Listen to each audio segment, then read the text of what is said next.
This is a deeper listen from KEXP, the show we talk with musicians about the thoughts and experiences that shape their music. So today, we're talking with Mike. He's a rapper who gained a following for his vulnerable writing. He lost his mother just as his rap career was taking off. And throughout his career, he has used voice notes from her in a number of his songs. In an interview with KEXP's Martin Douglas, Mike spoke about losing his mother, working through the loss, and eventually getting to the other side of grief. It's for my mama when I make raps, tell me when I pray, cause I know she gon' pray back for me. They say there are 12 stages of grief, and the final stage is acceptance. To be fair, grief, especially over a parent, never really leaves you. It's more often than not something you put in your saddlebag and carry with you for the rest of your life. So the final period in the grieving process is the longest, and usually by a wide margin. With every new milestone, every new loss, every new win, you usually find yourself learning how to deal with the idea that someone you want to share it with is not around anymore. Your parents is like, that's like your second brain, you know what I mean? Like, the shit that you afraid about to talk to, about like with yourself, you can go to your parents and say that shit, you know what I mean? It's safe to say Michael Bonema has experienced his fair share of wins over the past few years. The 25-year-old rapper is one of underground music's most respected MCs. For an artist who releases music on his own label, his albums sell very well to a passionate fan base. The venues for his tours get a little bigger year after year, but Bonema, who goes by the name of Mike, spelled in all caps like one of his inspirations, MF Doom, has experienced immeasurable loss as well. Couldn't write about much cause it hurt mine. Why does trying seem to buck me at the worst times? Ever since my mama flying out of touch now. Why you always see me high, it's hard to come down. Mike was on an upward trajectory when his mother passed away. He had already crafted a number of thoughtful releases, including May God Bless Your Hustle, Bust my ass, bust my head, how I'm supposed to trust a path that's been doubling the stress, trying to Renaissance Man, this for the ones who want truth, and War in My Pen. And well, I ain't a doctor, but they nearly deceived. I only think about revenge when I barely could eat. All before the age of 20. As a result, Mike entered a new vanguard of underground rappers. Mike's connection with the fans came from the subjects of his rhymes. Even as a teenager, he was rapping about matters like depression and spiritual weight. It connected him with an audience hungry for something other than the well-worn anti-hero narrative that belonged to rappers of the past few generations. Can't love this business is cancer. I'm out of state putting money on a dancer. Last fall, over 4 years since his mother's passing, Mike released Burning Desire. It's a 24-track odyssey that has a sense of levity that was only fleeting on his previous albums. And along with that levity comes a sense of confidence he's only hinted at prior. You can hear it in the circular rhyme patterns of a song like 98. It's M-I-K-E since 9-8. The left mind's face, grief in the smile K. And his immense presence on Horizon. I was used to couch jumping, sleeping on the ground fussing. I ain't peeped the doubt was low-key teaching me about alchemy. Just as importantly, you can hear Mike having fun on a lot of these songs. Elsewhere, he's as introspective as ever, staying true to making his albums an annual diary. Mike waxes poetic on working through traumatic memories. All to remind me of horrors from the past, Lord. Trauma behind, crawling with the mask torn. Getting poor sleep because of grief. I grieve heavy, fall asleep stressed, mama not be ready. And constantly looking over his shoulder to see if trouble is following him. I don't need to decide, now we don't fight fair. Cautious in the blink of an eye, be a nightmare. Burning Desire, and its recurring theme of entering the final stage of grief, in subtext of course, is one of the things Mike speaks about in our interview. He also talks about his early years as a rapper and his mother's influence throughout his career. There's so many conversations. There's so many conversations. So, I don't mean to start this conversation on a deep note, but I was wondering when your mother passed away. My mother passed February 27th. That had to be 2019.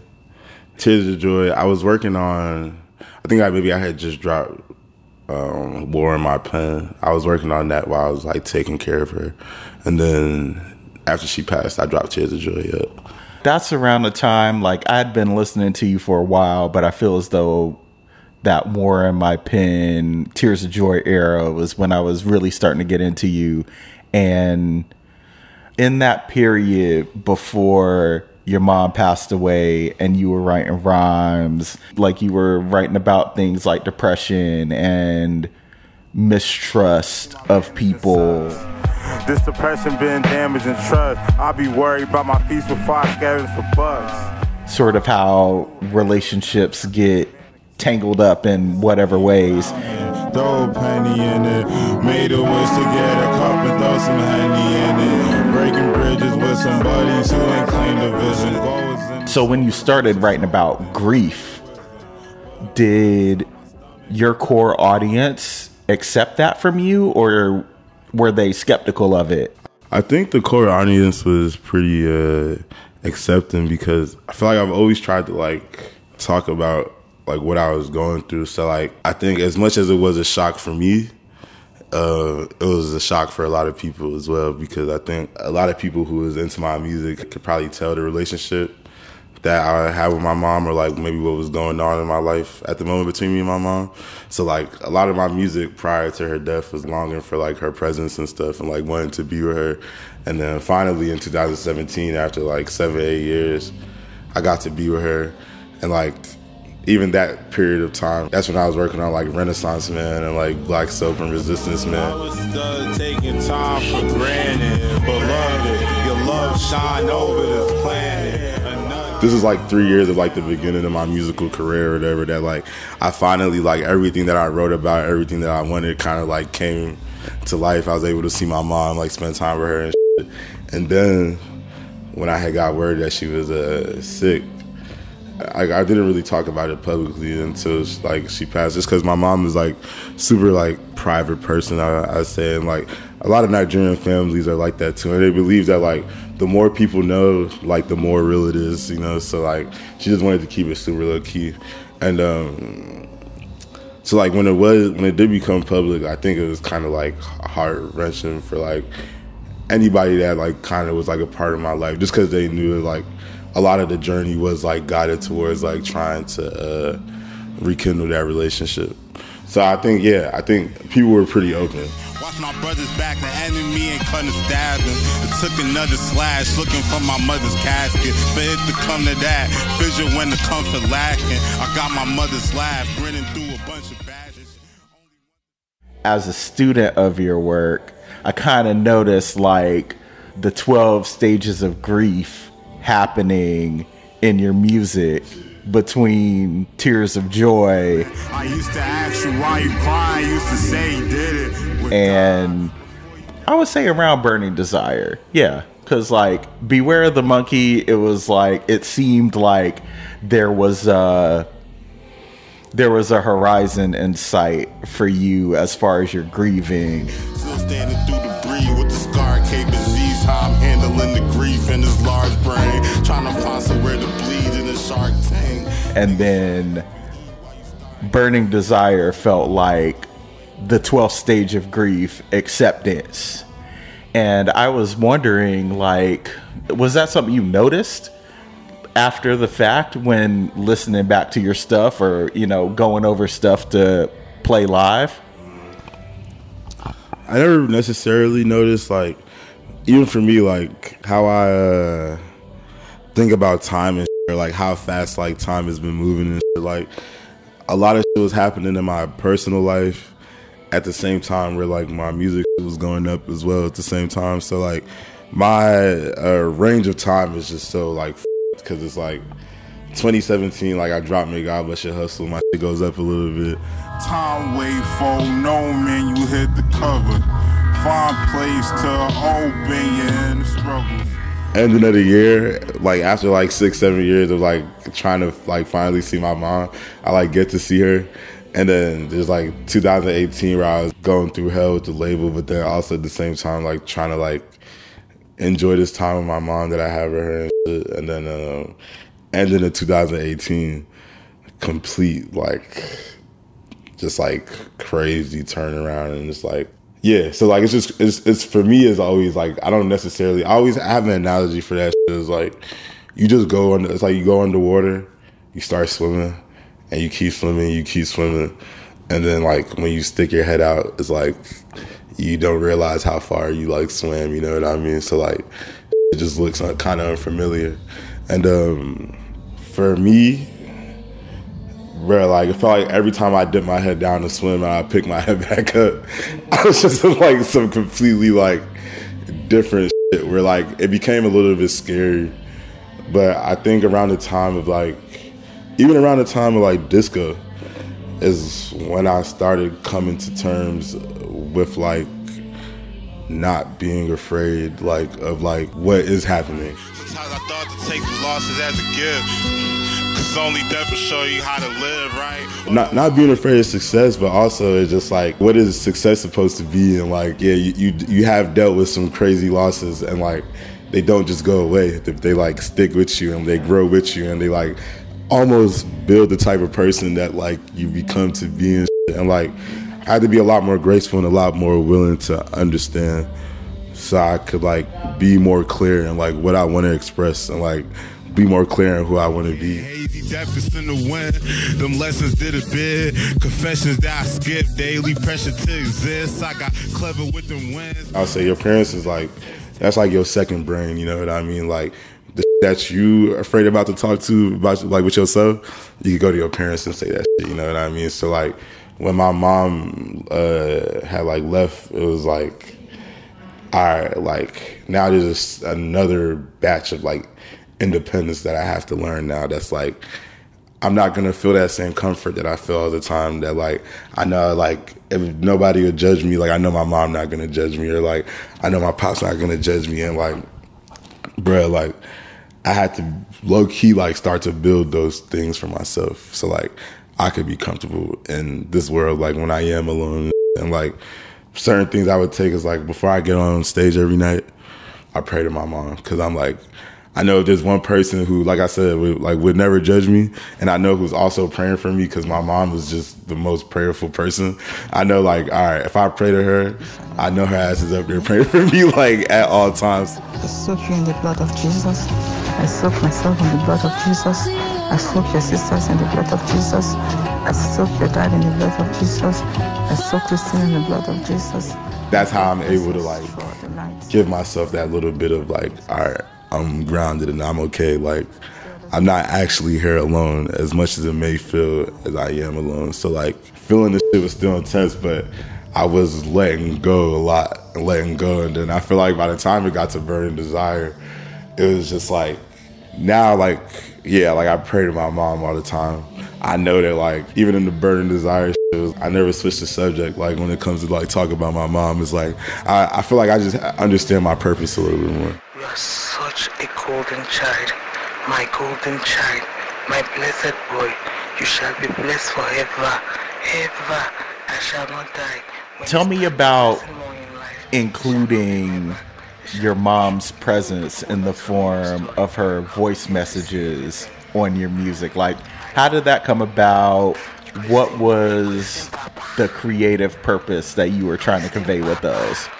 I love you so much. You don't even know how much. I don't even know how much to tell you. The love that I have for you.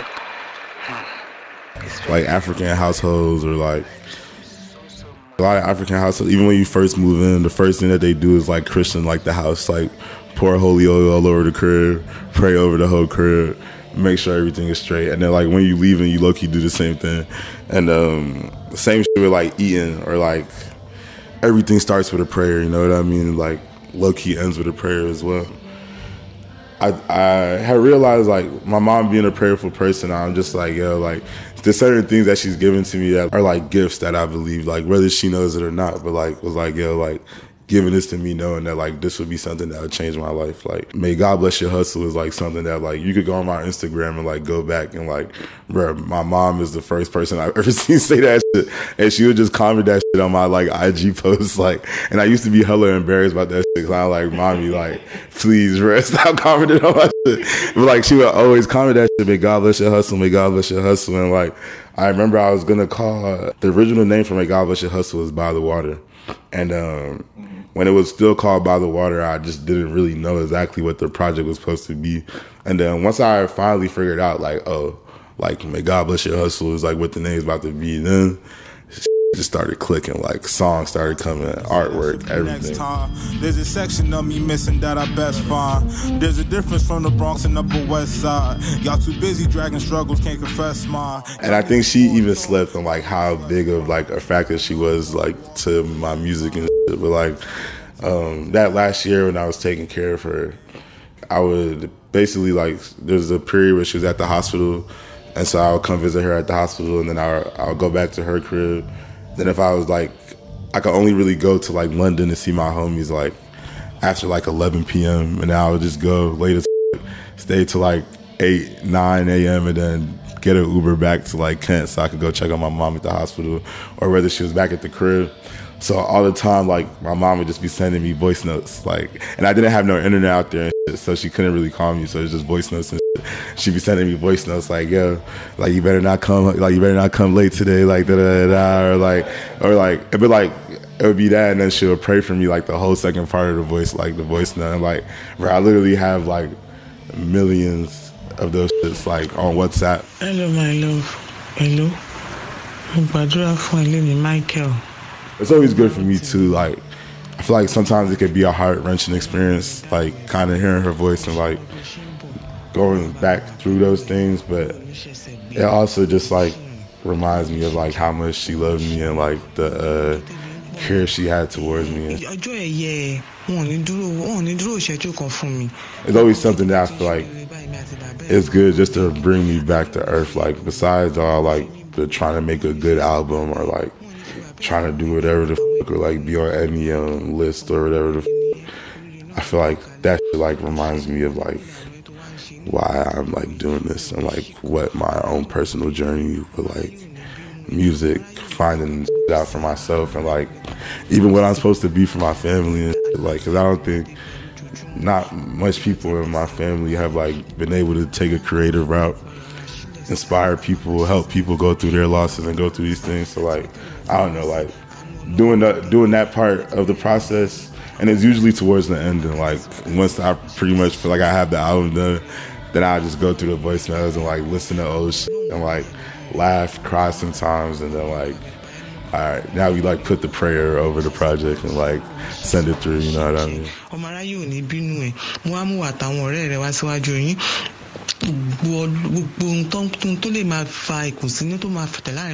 So we do this thing to close out this series. I'm gonna ask you to tell me about a song that you love right now, a song that you can't stop listening to, and tell me what it is and why.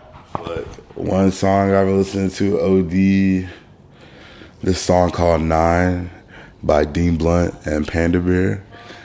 I don't know, the writing on that genre is just, it's really, really nice.